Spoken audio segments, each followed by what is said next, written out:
Hey guys, welcome to Cooking the Weeds. Today, I'm super excited you can be here because we're making one of my favorite recipes, hands down, shepherd's pie. Super easy, super simple, and packed with flavor. You are going to love this recipe. So, let's just get to it. Okay guys, here we go. Shepherd's pie, ultimate. Now right back here, we have some potatoes going. Let me slide the camera over, see if you can see that. Potatoes. We got these hanging out, and I'm going to show you exactly how to make some ultimate mashed potatoes to put on top of our shepherd's pie when we're done. So let's get back to it real quick. Okay guys, here we go.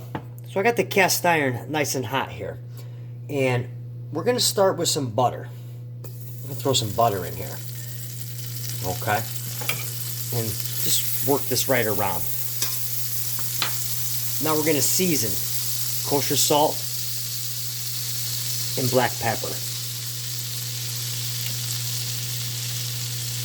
Now we're going to take some ground beef. Okay? And we're going to flatten it out.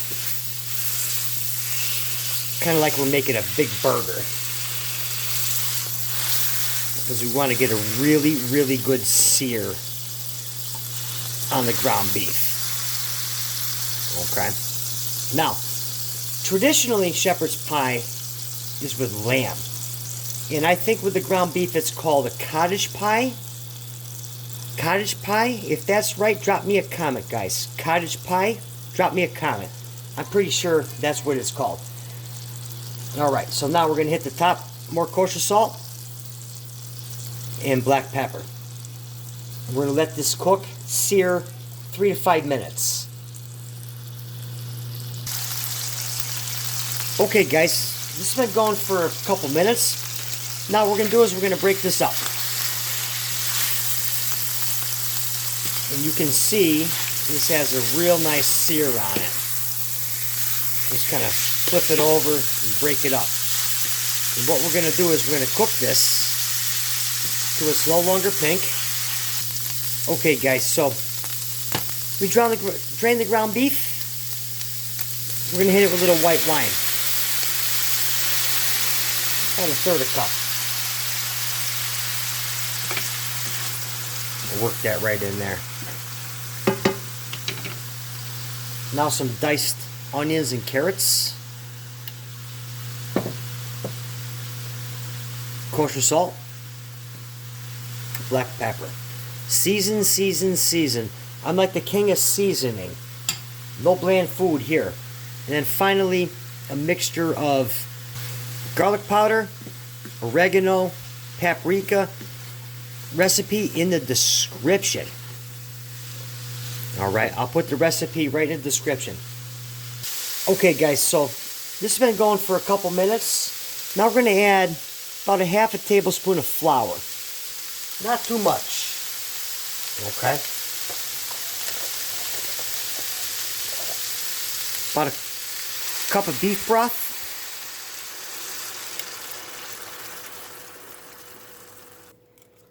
Couple bay leaves, couple shots of Worcestershire sauce,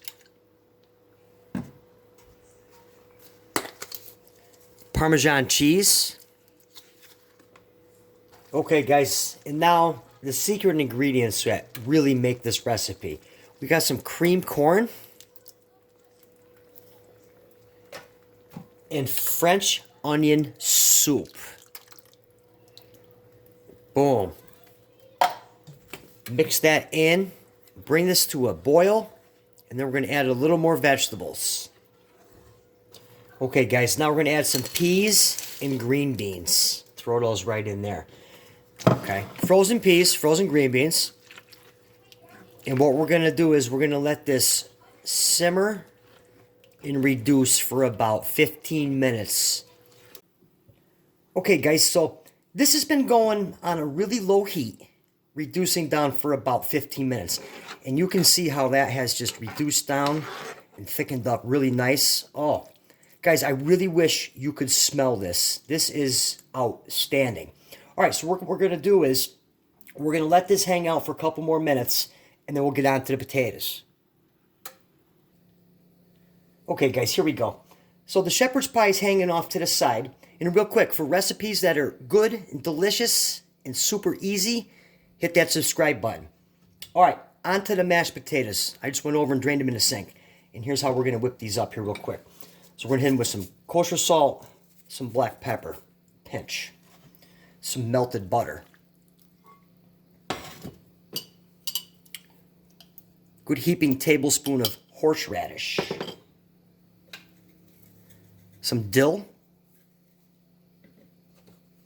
about a half a cup of cheddar cheese, and last but not least, I'd say about 4, 5 good-sized tablespoons of, what is this stuff? Sour cream. There we go. Ooh, boy, one of those days today. So what you're going to do is we're just going to mix this up. Mix it up really good, and they'll be ready to go for the shepherd's pie.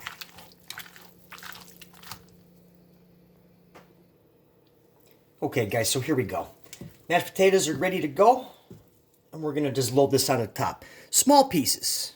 Start with some small pieces here. Basically, what you just want to do is, obviously, just get your mashed potatoes on here and coat the whole top. So we'll get right through that.